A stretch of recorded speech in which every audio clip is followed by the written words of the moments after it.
Hello everyone, I'm David Lehman. I'm with Kevin Young, who's guest editor of Best American Poetry 2011.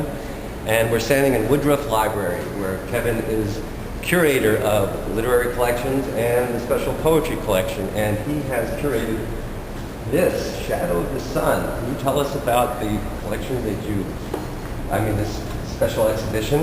Yeah, it's a show just opening now. It's about Harry and Cress Crosby, who founded the Black Sun Press, who printed Hart Crane's The Bridge, the first edition of that. They printed part of Finnegan's Wake. And it's also a show that's also about the lost generation in Paris between the world wars, and sort of has a broad scope about what does it mean to come back from war. For Harry Crosby, served in the Ambulance Corps, got medals, and then came back to this world very different.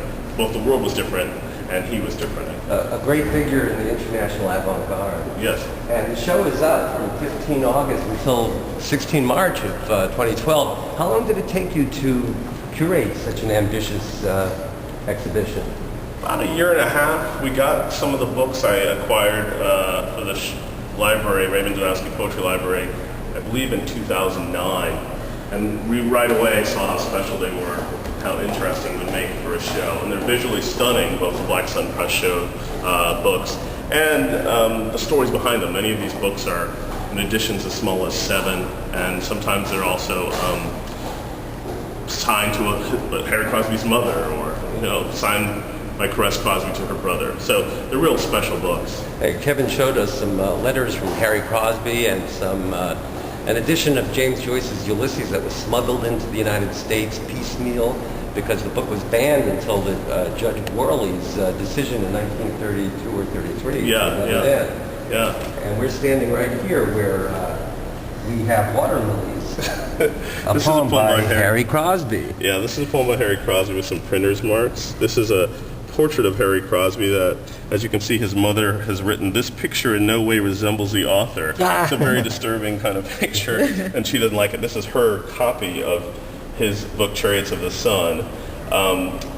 This case also sort of details some of the sort of love affairs that they were having. Harry with Eleanor Wiley? No, he didn't have an affair with her that I know of, though he did have an affair with this woman named Paulia Chentoff, and this is some of the sort of notes between them, but also she's writing to Cress Crosby. It's a kind of time of free thinking and free love, though free love is never really free, is it? So there's this kind of tension. But this book by Eleanor Wiley is the book that he says, this is a suggestion for the format, the paper, the type, the binding for my Chariot of the Sun. Oh, it's beautiful. Eleanor Wiley is a very, very underrated poet. Richard Howard is crazy about her. Yeah, she's great. She's really interesting. And died very young, tragically. Yes. I included a bunch of her sonnets in the Oxford Book of American Poetry. And right here we have... This is Crosby. And Kevin wrote the liner notes, with the equivalent. Well, and this is her whippet, Narcisse Noir.